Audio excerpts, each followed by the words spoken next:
اما بعد فاعوذ باللہ من الشیطان الرجیم بسم اللہ الرحمن الرحیم الرحمن علم القرآن صدق اللہ العلی العظیم۔ مہمانان خصوصی محترم حافظ محمد ادریس صاحب، جناب راؤ جلیل صاحب،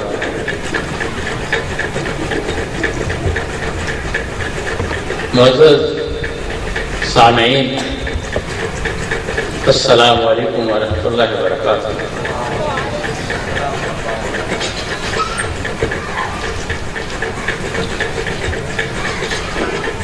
میں اللہ تعالیٰ کا شکر ادا کرتا ہوں کہ اللہ تبارک و تعالیٰ نے ہمیں اپنے دین کی سربلندی کے لیے اور بالخصوص تعلیم و تعلم کے حوالے سے تبادلہ خیال کرنے کے لیے ایک دوسرے سے سیکھنے کے لیے یہاں جمع ہونے کی توفیق عطا فرمائے۔ ہمارے خصوص حافظ ادریس صاحب کے ساتھ تو طالب علم کے دور سے ہم نے مل کے کام کیا ہے۔ دارالاسلام میں آنا بھی انہی کے دور کا ہے۔ یہ میرے صوبہ تھے اور ان کے قیم میاں مقصود صاحب اور میں ان کا نائب قیم صوبہ تھا۔ یہاں بھی شورا میں آئے تھے تو ہمیں اندازہ ہوا کہ یہاں دارالاسلام کے حالات سے رجوع ہیں، تو مجھے میاں مقصود صاحب نے مشورہ دیا کہ آپ بات کرتے رہتے ہیں جامع نظام تعلیم کی، اور جس میں قدیم و جدید یا دینی اور دنیوی تفریق ہٹا کر تو یہاں اس کو اگر کچھ سنبھالو، میں نے کہا اگر تو اس کو عام سور بنانا ہے پھر تو میں اپنی قوت اور صلاحیتیں لگانے کے لیے تیار نہیں ہوں۔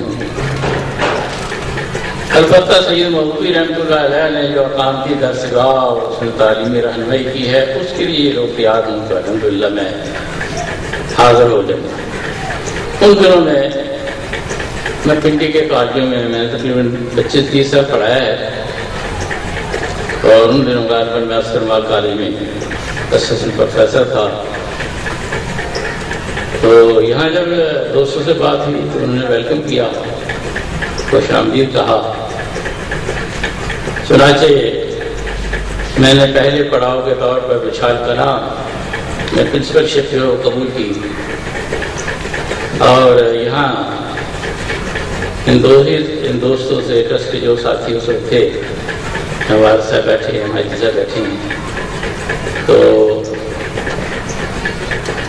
ان کے سامنے 2-3 افراد اور لینے کا مشورہ دیا، بشیر صاحب صاحب، پروفیسر اور ملک محمد امیر صاحب۔ ان دونوں کو بھی انہوں نے بطور ٹرسٹ قبول کیا۔ ہم تینوں جو ہے اس پروجیکٹ پہ کام کرنا شروع کیا۔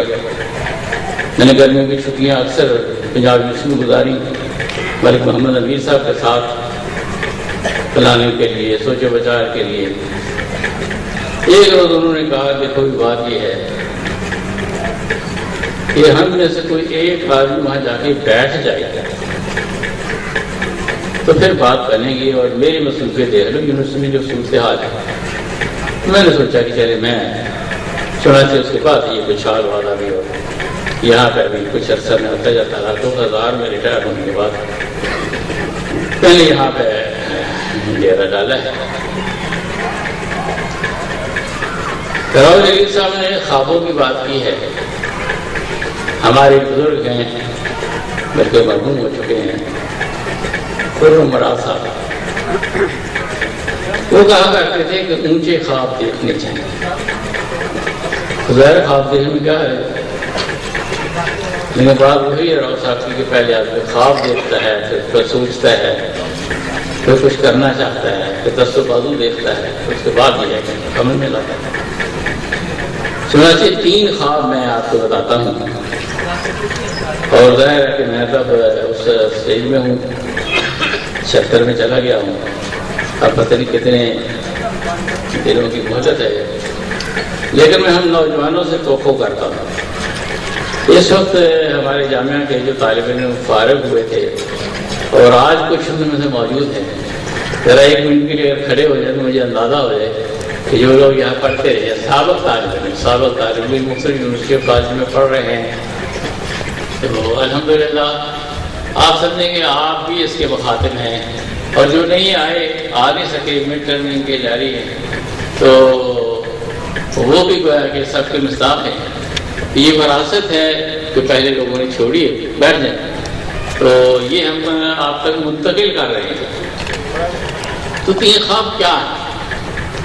پہلا خواب تو یہ ہے کہ ساری قوم خواندہ ہو، پڑھی لکھی ہو، پر اگر آپ ان کو زیادہ لکھو اور پتہ چلے گا کہ 100% خواندگی ہے ملکوں کے اندر، تو اس خواندگی میں قرآن کا صحیح پڑھنا بھی ہے اور اردو کا پڑھنا اور ابتدائی دینی شعور و سمجھ ہے۔ میں دست کر لینے والا خاندان نہیں ہے، یہ ساری قوم کو خواندہ بنانا پہلا تو یہ خواب ہے۔ تعلیم بالغہ میں بڑا ذکر آتا رہا ہے۔ دوسرا خواب جو ہے وہ یہ پوری قوم عربی زبان کے ذریعے سے قرآن کو سمجھتی ہو، خاص طور پڑھے لکھے لوگ، نظام تعلیم کا سسٹم ہو، انفرادی ہو، اجتماعی ہو، ہر وہ فرد جو میٹرک بلکہ ایف اے تک جس نے پڑھ لیا ہے اس کو عربی زبان کے ذریعے قرآن میں۔ عربی کی حالت تو بہت خراب ہے، اور میں خود زندگی بھر عربی نہیں پڑھائی ہے، لیکن اب میں مجبوراً منصورہ میں بھی کلاسیں لیتا ہوں، اور میں نے جو اندازہ لگایا ہے کہ لوگ عربی سے بھاگتے ہیں، ان کو احساس نہیں ہے کہ آسان طریقے پر اسے سیکھا جا سکتا ہے۔ آج کل بڑی تحریک ہے بچوں کو قرآن سے سمجھانے کے لیے اسکولوں میں، الحمدللہ ہمارے اپنے بعض ساتھی بھی ہیں، اور انہوں نے بھی کوشش کی ہے کہ طلبہ کو اسکول کے اندر عربی، لیکن وہ اسکول کے اندر قرآن بھی سمجھائیں، لیکن ساری قوم جو لگی ہوئی ہے اللہ ماشاء اللہ وہ عربی کے بغیر قرآن بھی سمجھنے میں لگی ہے۔ یہ میں انتہائی افسوسناک معاملہ ہے۔ یہ جو ہمارے طلبہ فارغ ہوئے ہیں جو پڑھا تھا، میں ان سے پھر درخواست کروں گا کہ آپ اپنے گھر میں، اپنے ادارے میں کوئی چھوٹا موٹا حلقہ، اور ان کی یہ مبادی چھوٹی سی 30 اسباق کا مشترک کتاب ہے، اس کو بنیاد بنا کے عربی کی بالا تری یا عربی کے فروغ کے لیے کوشش کریں۔ جو قرآن کی عربی کے بغیر سمجھا جائے گا، ظاہر اس کی گہرائی نہیں اتارا جا سکتا۔ تو ہم بھی بہت آگے نہیں بڑھے ہیں، لیکن الحمدللہ ہمیں اللہ کا شکر ہے کہ ہمارے خاص طور پہ پہلے جو بیچ نکلے ہیں جنہوں نے بورڈ میں پوزیشنیں بھی لی ہیں، ان کے عربی کے حوالے سے، قرآن فہم کے لحاظ سے وہ کہیں بہتر ہے۔ تو اس لحاظ سے یعنی آپ کاش دیکھیں یہ عزم کریں اور ادا کریں، پوری قوم یا قوم کے لحاظ قابل لحاظ طبقہ تل جائے گی یہ کام کرنا ہے، اپنے دائرے میں تو شروع کر دینا۔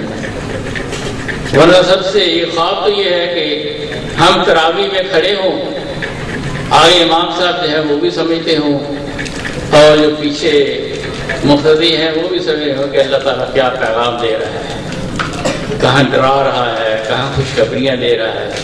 یعنی قرآن میں جو ہے آگے تلاوت کیا جا رہا ہو، پیچھے جو ہے وہ بیٹھے ہوئے سن رہے ہوں، سمجھ رہے ہوں۔ ظاہر ہے کہ معمولی بات نہیں ہے، لیکن کام تو مجھے دیکھنے چاہیے۔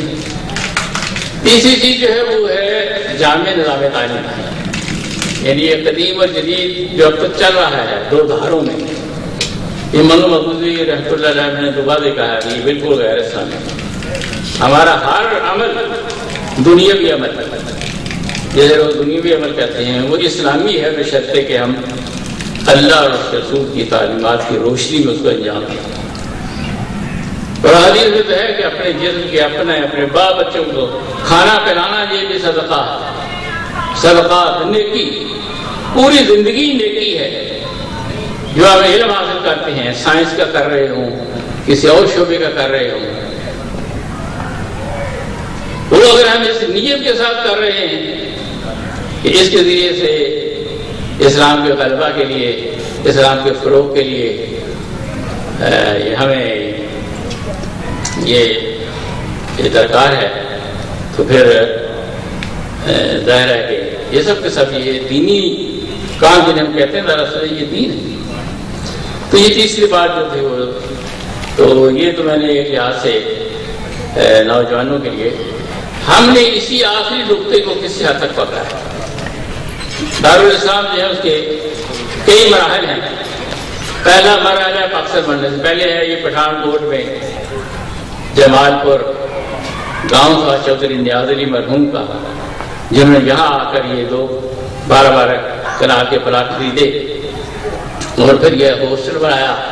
جب تقریباً ختم ہونے والا ہے تو وہ سیدھا ہوگی۔ یہ نئی عمارات بن گئی ہیں، اس میں ہمارے وہ ساتھی جو ہیلپنگ ہینڈ میں ہیں ان کا شکریہ ہے کہ وہ انہوں نے تعاون کیا ہے، ورنہ تب ہمارے پاس طلبہ کی رہائش کے لیے کیونکہ مولانا مودودی رحمۃ اللہ علیہ نے پہلے تو دارالاسلام میں جب تھے، میں سمجھتا ہوں اب ہمارا وہ آخری مرحلہ جو ہے وہ یہ تھا کہ منتہی لوگ جو ہیں،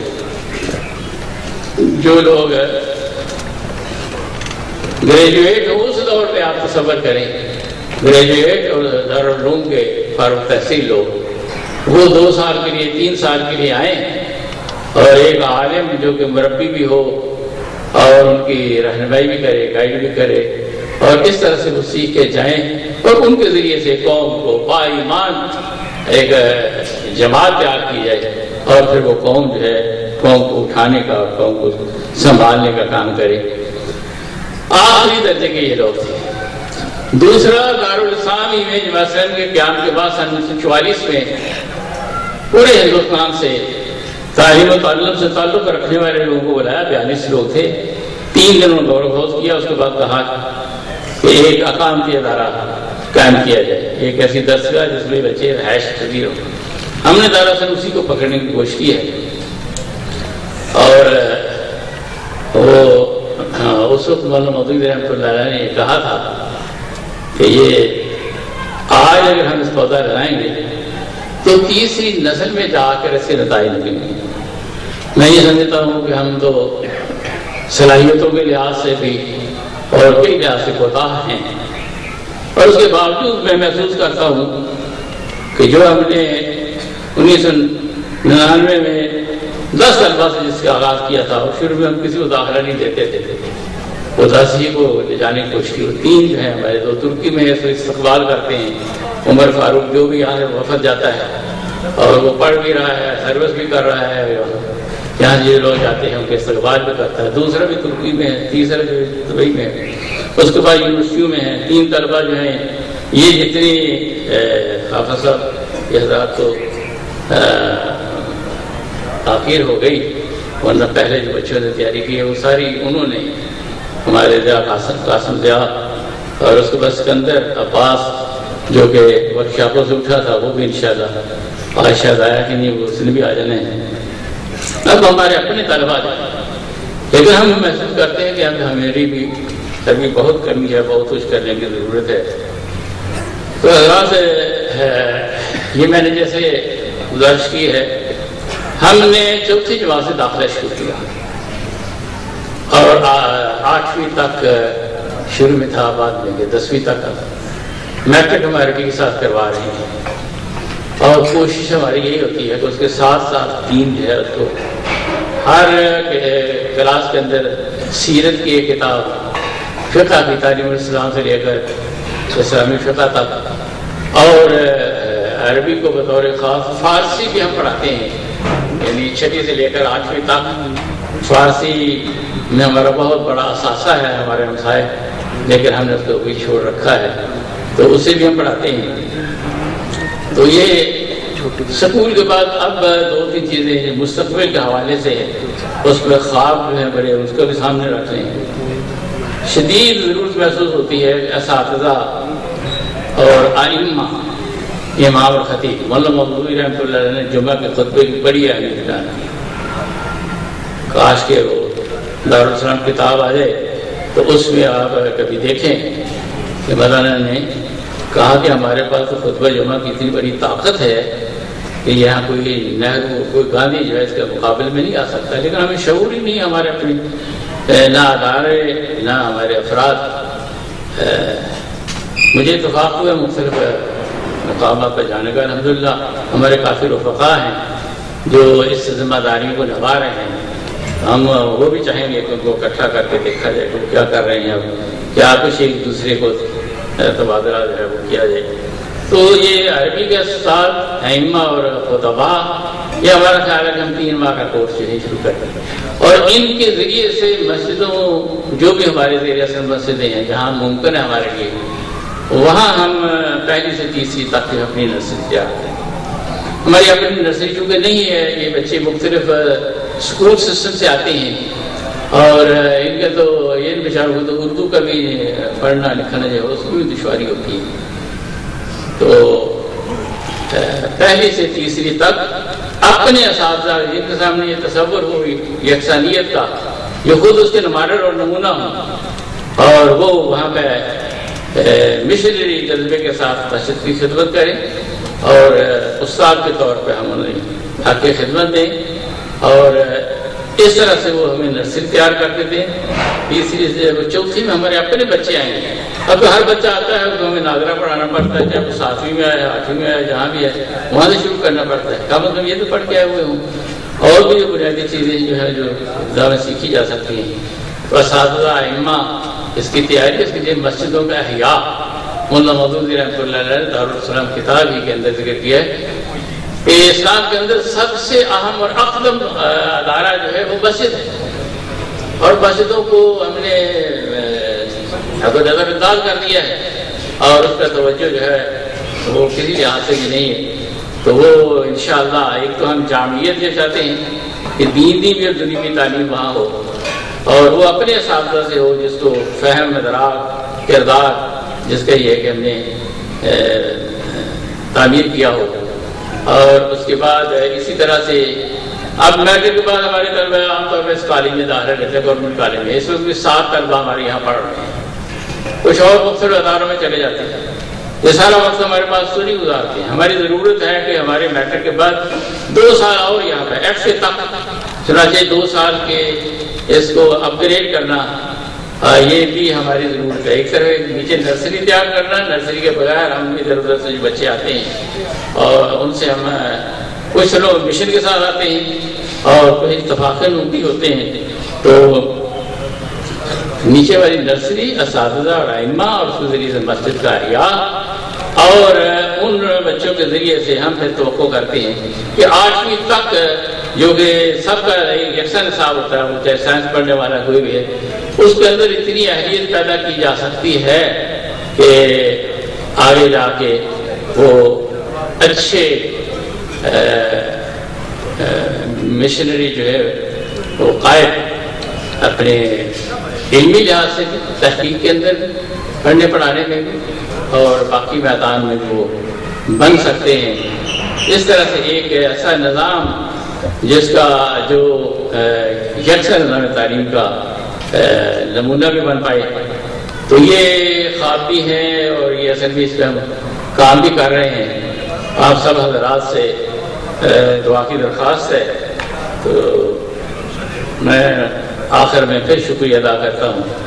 روز پیر صاحب کے ساتھ زیادہ وقت تو نہیں گزرا ہے، لیکن تنظیمیہ صاحبہ کے سیکرٹری جنرل وہ رہے ہیں اور کسی دور میں بھی سیکرٹری جنرل رہا ہوں. یہ معاصر دوبارہ رہا ہے. تو میں پھر مہمانوں کا اور جو جہاں سے بھی جو لوگ تشریف لائے ہیں ان سب کا شکریہ ادا کرتا ہوں. اللہ تبارک تعالیٰ ہمیں اپنے اذان میں اور قال میں پیش رفت اور اس پہ عملی جامہ پہنانے کی توفیق عطا فرمائے. الحمدللہ رب العالمین. ماشاءاللہ یہ تھے پروفیسر چودھری عطاء اللہ صاحب جو ہم سے مخاطب تھے. اب میں